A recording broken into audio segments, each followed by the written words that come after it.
Last year, you guys sort of made a living out of getting 20 more extra shots than your opponents. Tonight, they had 24 more shots than you. What changed that allowed that huge swing? I think that's still a big strength of ours, but tonight it wasn't. Tonight they hit us hard on the offensive glass mainly, but also some turnovers, stuff like that. It's probably the difference maker tonight. Yeah, did you notice anything they were doing differently with Pascal? I mean, he had such a big game the other night. I think they held him with like 11 shots tonight. I wasn't really paying attention to it, to be honest, so I don't know. Yeah, Cal, from your perspective, what happened with the offensive rebounds if they had 13 more than you guys did?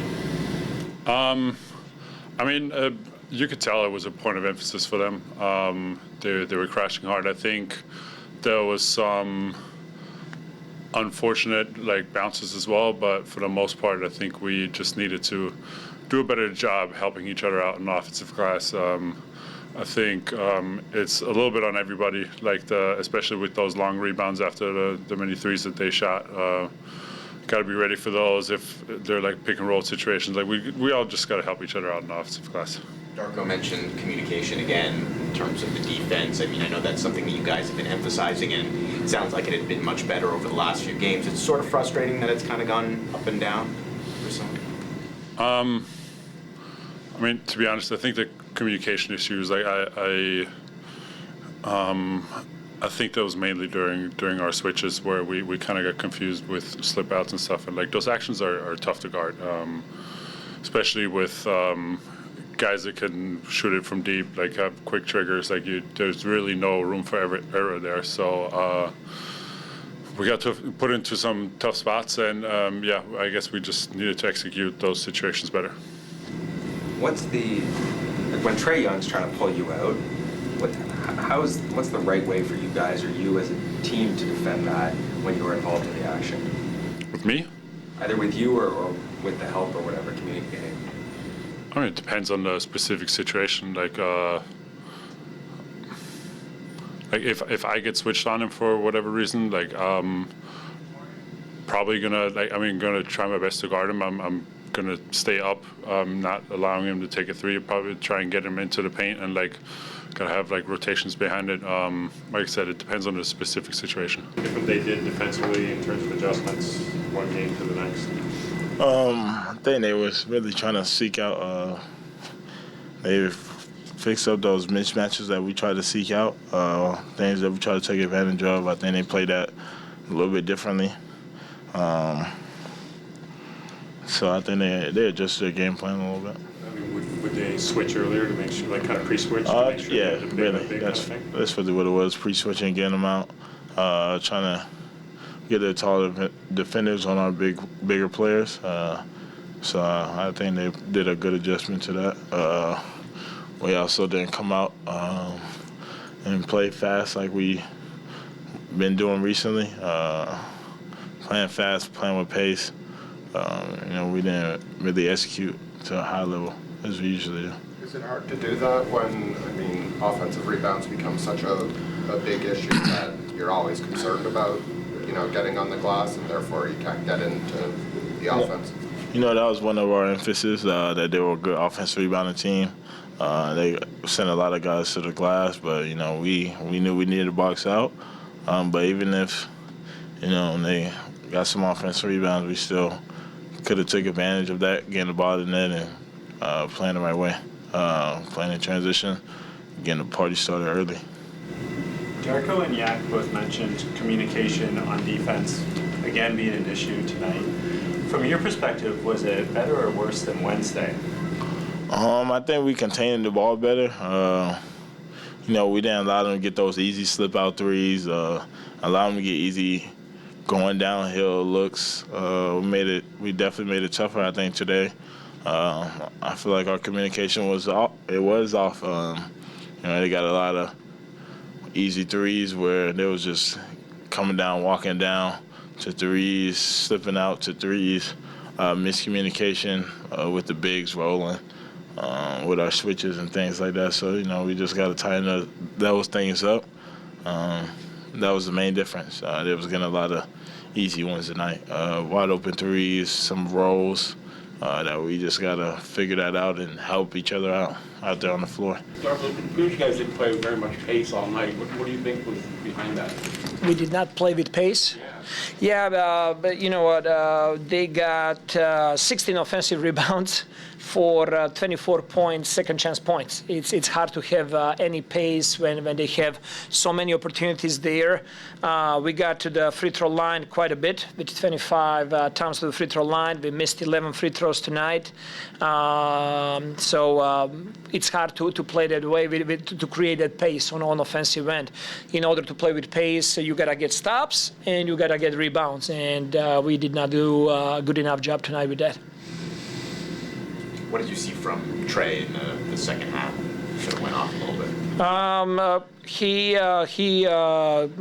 was shooting the ball well. He was getting on the floor wherever he wanted. We did not do good job of containing him and doing a better job like we did in the first game of just preventing him to get to the paint easily. And our communication was not great tonight. And when you don't have communication, it's hard to execute any kind of coverage or any kind of defense. There were a number of rotation changes tonight. Malachi playing with the starters, smaller groups for Precious, no center groups. What were the goals with some of those shifts?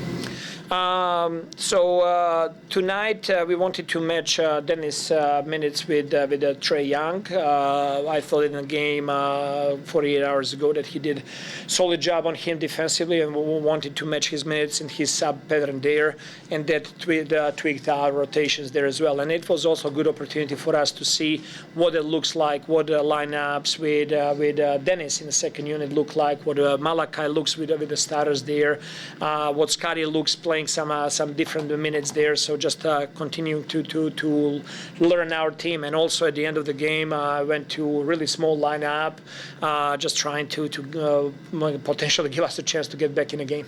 Obviously, big picture wasn't what you wanted tonight, but in those details, were there anything you learned that you wanted to take away going forward, maybe replicate? Yes, I thought their adjustments defensively tonight of going under more against us, I think that's something they did not do in the first game, and we did not do good enough job to get off the ball early and to move that ball. The energy of the ball there for the big part of the game was not there. And defensively, it comes down to discipline, and discipline is not just doing what you're supposed to do, but also communicating with teammates, the coverage, and when we need to switch or late switch, and then it's putting bodies on them. 24 second chance points is really, really hard to overcome. Darko, you mentioned communication. Pascal mentioned it the other day. Sort of how do you get that communication to be up to a higher level? Practice, teach, stay on it. There is no magic formula there. Some guys, they don't necessarily feel comfortable just communicating. We got to get those guys to communicate. It really comes down to that, and it comes down to doing your job. Your job is when you're switching to call the switch, and then to be in a certain position and to have certain physicality, and that has to be shown on a film, and that has to be talked about, and that needs something that we got to have a complete trust in, and to do it the right way. Because when we did it tonight, actually it was good. When we did those kind of things, it was good. Why did you opt to go smaller sort of late in the game that you just mentioned? Just wanted to go with Scottie and OG over there, just to allow us to be more switching partners there, just to allow us to have a little bit better on-ball defense there as well. How would you, when you have Yak on the court, how does that change the way you're going to defend somebody like Trae Young? Yeah, it's hard. Switching with Yak, it's going to be really hard, and getting him really up the floor against this type of a player, with a player that's not as a great of shooter and stretching the floor, it is easier to do that and switch with him as well. But with Yak, he opens up too much space and just eats that space when he drives the ball to the rim. OG got off to a nice start, was passing the ball well, and then it didn't really look like he was himself in the second half. Is that what you saw, and what do you sort of attribute that to? Yeah, OG, yeah, he started the game well, and then I thought that we as a team allowed quite a bit, some pick and rolls to be rejected and allowed the ball to get inside the paint easier there. And then offensively, I got to take a look at film and see what happened there, like why did he fall off there offensively. You guys have been involving OG a little bit more in primary actions, especially using him to kind of like go screens and slip out into space, shoot the ball. That's been happening more frequently. I guess, why is it important to involve him in the primary actions versus kind of having him spot up in the corner? He can spot up in the corner, and he's elite with that. I do think that he has a value and capability to do more and to be in those situations, playing from the wings and up top. And, if they go under on some of those DHOs, he's very, very capable shooter most of the nights. So it's something that gives us advantage there as well. So I think it's something that it's natural and progression for him.